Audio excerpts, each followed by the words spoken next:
कहानी की शुरुआत में हमें एक बीच पार्टी का सीन दिखाया जाता है जहाँ पर कुछ लोग पार्टी कर रहे होते हैं। उसी दौरान मिच उन सब का फोन रखवा लेता है जिससे वो लोग किसी का वीडियो बनाकर इंटरनेट पर न डाल सकें। फिर उन्हें एक अजीब सी क्रीपी चीज मिलती है जिसे वो लोग तोड़ देते हैं। वहाँ पर मौजूद सारे लोग रात भर काफी मस्ती करते हैं। फिर अगले दिन हम केली को देखते हैं जो सोकर उठती है। उसे वहाँ पर कुछ अजीब लगता है। इसी दौरान वहाँ कार में सोए हुए बाकी लोग भी उठ जाते हैं और यहाँ पर हम देखते हैं कि चैंडा उठते ही जोना को किस करने लगती है। इस पर वो उसे रोकता है और वो लोग टेबल पर सो रही मार्सा को जगाने की कोशिश करते हैं जो कि पूरी तरह से नेक्ड होती है और जागने के बाद उसे उल्टियां होने लगती हैं। तभी केली की नजर रेत पर बैठी हुई एक चिड़िया पर पड़ती है। इसे बैठे बैठे ही वो रेत अपने अंदर समा लेती है। ये देखकर केली बहुत घबरा जाती है और वो मार्सा को रेत पर पैर रखने के लिए मना करती है, लेकिन मार्सा काफी परेशान होने की वजह से ध्यान नहीं देती और अपने पैर रेत पर रख देती है, जिससे उसके पैर रेत में फंस जाते हैं और वो उन्हें निकालने की काफी कोशिश करती है। इससे उसके हाथ भी उस रेत में फंस जाते हैं और वो डर कर चिल्लाने लगती है, जिसे देखकर वहाँ मौजूद सभी लोग शॉक्ड हो जाते हैं और वैंस उसे इस कंडीशन में देखकर रोनी के मना करने के बावजूद उसकी तरफ भागता है, लेकिन रेत में फंसने की वजह से वो गिर जाता है और चिल्लाने लगता है। तभी जोना उसकी हेल्प के लिए कार स्टार्ट करने की कोशिश करता है, लेकिन वो स्टार्ट नहीं होती। फिर मिच उसकी तरफ रस्सी फेंकता है जिसे पकड़कर वो सब बच सके, लेकिन अब बहुत देर हो चुकी थी क्योंकि वैंस को रेत पूरी तरीके से खा रही होती है और उसका चेहरा धीरे धीरे करके गलता जा रहा था। इससे उसे बहुत ज्यादा पेन हो रहा था और देखते ही देखते उसका पूरा शरीर रेत के अंदर समा जाता है और वहाँ पर मौजूद किसी को भी ये समझ नहीं आ रहा होता कि वहाँ पर क्या हो रहा है। अब तक ये लोग बहुत डर जाते हैं, जिसके बाद मिच उन सबको ये विश्वास दिलाने की कोशिश करता है कि वैंस भले ही मर गया है लेकिन वो सब ठीक ठाक है और यहाँ से बचकर निकल जाएंगे। इसके बाद वो जोना को कार स्टार्ट करने के लिए कहता है, लेकिन यहाँ पर काफी कोशिशों के बाद भी कार स्टार्ट नहीं होती। फिर केली रेत में अपने हाथ ऊपर से दिखाती है, इससे रेत में अजीब सी हलचल होने लगती है। फिर हम गिलवर्ट को देखते हैं जो ट्रैश कैन में फंसा हुआ होता है। वो जगने के बाद उन सबको आवाज देने लगता है जिससे वो उसे बाहर निकाल सके, लेकिन वो उसे हिलने के लिए मना करते हैं और कहते हैं कि इस रेत में कुछ है, अगर तुम इसमें गिर गए तो मारे जाओगे। लेकिन उसे इस बात पर यकीन नहीं होता और लगता है कि वो उसके साथ मजाक कर रहे हैं। पर मिच उसे विश्वास दिलाता है कि उनके पास 2 घंटे के अंदर हेल्प आने वाली है, इसीलिए उसे सिर्फ थोड़ी देर इंतजार करना है। इससे वो मान जाता है। फिर जब केली उससे पूछती कि उसने ऐसा क्यों किया तो वो बताता है कि इससे उसके पास एक उम्मीद होगी, क्योंकि बिना किसी उम्मीद के एक ट्रैश कैन में फंसे रहना उसके लिए नामुमकिन हो जाएगा। अब ये लोग वैसे ही काफी देर तक पड़े हुए थे तो केली उन लोगों से पूछती कि कल हमने इसी रेत में पार्टी की है, कल सब कुछ ठीक ठाक था, लेकिन आज ये रेत बिल्कुल बदल गई है। उसी समय वो लोग ध्यान देते हैं कि उन लोगों के अलावा पार्टी में मौजूद सारे लोग मारे जा चुके हैं और वो भी इसीलिए बच गए क्योंकि वो रेत के कांटेक्ट में नहीं है। ये जानकर सब बहुत ज्यादा दुखी होते हैं। इधर गिलवर्ट को बहुत ज्यादा पेन हो रहा था, इससे वो उन लोगों पर चिल्लाने लगता है और कहता है कि मुझे यहाँ से बाहर निकालो। इस पर जोना उसे समझाता है और उसे सनस्क्रीन लगाने के लिए देता है जिससे उसे धूप से कुछ राहत मिल सके। उसी समय उन लोगों की नजर उस क्रीपी चीज के एक हिस्से पर पड़ती है जो उन्हें रात को मिली थी।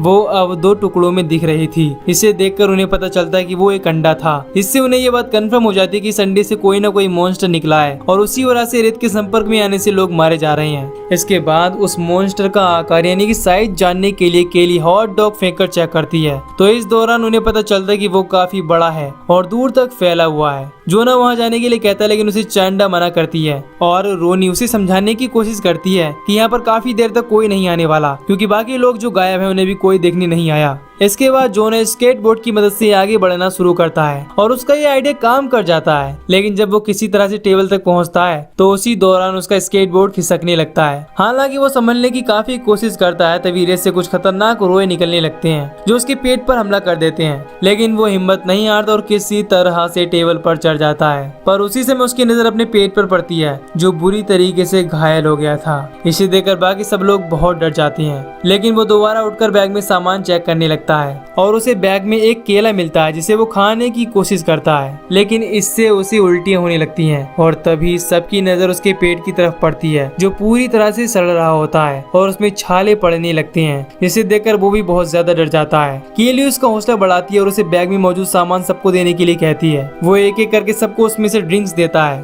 और साथ ही साथ उसके पेट में हुई छाले बढ़ने लगते हैं। और जब वो मिच को ड्रिंक फेंकता है तो खिंचाव पड़ने की वजह से उनसे ब्लीडिंग होने लगती है। इससे उसे बहुत ज्यादा दर्द होने लगता है। इस वजह से वो वहीं टेबल पर लेट जाता है और इस दौरान वो केली को ये विश्वास दिलाता है, उसे भरोसा दिलाता है कि वो उससे बहुत प्यार करता है। ये सुनकर वो बहुत ज्यादा इमोशनल हो जाती है। फिर उन सबको अपने मोबाइल की याद आती है जो कि कार की डिग्गी में पड़ा हुआ होता है। इसे निकालने के लिए उन्हें नीचे जाना पड़ेगा, लेकिन उन्हें किसी तरह डिग्गी को खोलने की कोशिश करती है, लेकिन वो इसमें नाकामयाब रहती है। फिर वो चाबी लेकर चैंडा की मदद से उसे खोलने की कोशिश करती है, लेकिन डिग्गी उसकी बॉडी में फंसने की वजह से पूरी तरह से नहीं खोल पाती, जिससे चैंडा को लगता है कि रोनी डिग्गी नहीं खोल पाएगी। और रोनी भी कहती कि मुझे इसको पूरा खोलने के लिए सहारा चाहिए, क्योंकि वो वहाँ पर खड़ी नहीं रह सकती। इसके बाद चैंडा उसे एक ब्लैंकेट पकड़ाकर उसकी मदद से उसे खोलने के लिए कहती है, लेकिन फिर भी वो इस काम में नाकामयाब रहती है। अब इसके बाद केली उसे फिश कैचर की मदद से खोलने के लिए कहती है और इस बार रोनी डिग्गी खोलने में कामयाब हो जाती है। तभी वहाँ पर बीच पेट्रोल का सुपरवाइजर आ जाता है। इसकी गाड़ी की आवाज की वजह से रोनी का ध्यान भटक जाता है और वो फिसल जाती है। इससे उसकी उंगलियां डिग्गी में दब जाती है और वो बुरी तरह से पेन से चिल्लाने लगती है। इधर केली, गिलबर्ट और मिच उसे गाड़ी से उतरने से रोकते हैं और सारी चीजें समझाने की कोशिश करते हैं, लेकिन वो उनकी बात बिल्कुल भी नहीं मानता। उसे ऐसा लगता है कि उन लोगों ने ड्रग्स ले रखी है, जिससे वो उन लोगों के मना करने के बावजूद गाड़ी से उतर जाता है और रेत में चलने लगता है, जिसे देखकर वो सब हैरान हो जाते हैं, क्योंकि वो रेत उसे कोई भी नुकसान नहीं पहुंचा रही थी। फिर जब वो जोना के पास पहुंचता है तो उसकी पेट की हालत देखकर उसे काफी अजीब लगता है। इसके बाद वो गिलबर्ट को उस कैन से बाहर निकालने की कोशिश करता है, लेकिन वो उसे नहीं निकाल पा रहा होता। इसके बाद वो कहता है कि मेरी टीम आएगी और तुम्हें निकालेगी। इसके बाद जब वो रोनी की उंगली डिग्गी से निकाल रहा होता है तो वो इस बात पर काफी गुस्सा होता है कि कोई उसकी मदद क्यों नहीं कर रहा। इससे केली उस पर काफी गुस्सा हो जाती है। वो सुपरवाइजर उसे छोड़कर केली के पास पहुंच जाता है, जहाँ पर केली उसे बताने की कोशिश करती है कि उसके 2 दोस्त पहले ही मारे जा चुके हैं। अब ये जानकर वो उनकी डेड बॉडी के बारे में पूछता है। इसके बाद केली उसे बताती है कि इस रेत ने उनकी डेड बॉडी को पूरी तरह से खा लिया है। ये सुनकर वो काफी गुस्सा होता है और केली और मिच को नीचे बुलाता है। केली उसे समझाने की कोशिश करती है कि उनका वहाँ आना सेफ नहीं है, लेकिन सुपरवाइजर इसके लिए नहीं मानता और अपनी गन निकालने की कोशिश करता है। उसी समय उसकी चाबी रेत में गिर जाती है, इससे केली उठाने के लिए मना करती है, लेकिन इससे पहले वो चाबी उठाता उसके हाथ रेत में फंस जाती है और ये सब देखकर वो बहुत ज्यादा डर जाता है। उसी समय केली उसके हाथ में मौजूद पेपर स्प्रे देकर उसे रेत पर स्प्रे करने के लिए कहती है और जब वो उसे स्प्रे करता है और अपने हाथ वापस से निकालने की कोशिश करता है तो उसका हाथ अलग हो जाता है। इसे देखकर वो चिल्लाने लगता है और रेत में गिर जाता है। तभी केली उसके पास जाकर वो स्प्रे उठा लेती है और वो सुपरवाइजर देखते देखते रेत में समा जाता है। इसके बाद मिच कहता है कि उसे यहाँ से निकलने के लिए टॉवल चाहिए, क्योंकि अभी उसने देखा कि सुपरवाइजर अपने जूतों की मदद से रेत में चल सकता था। अब इसके बाद वो टॉवल्स लेने की कोशिश करता है, लेकिन रेलिंग गिरने की वजह से वो रेत में गिर जाता है और रेत से निकले बहुत सारे टेंटिकल्स उसका खून बुरी तरीके से चूसने लगते हैं और देखते ही देखते उसकी बॉडी को पूरी तरीके से खा जाते हैं। ये देखकर वो सब बहुत ज्यादा दुखी हो जाते हैं, लेकिन केली हिम्मत दिखाती है और वो चैंडा को रेलिंग उठाने के लिए कहती है। इसके बाद वो उसे एक और रेलिंग देती है और खुद भी वहीं से कार में कूद पड़ती है। वो वहाँ पहुँचते ही चैंडा को एक जोरदार पंच मारती है, क्योंकि पिछली रात उसी ने जोना को बहकाया था।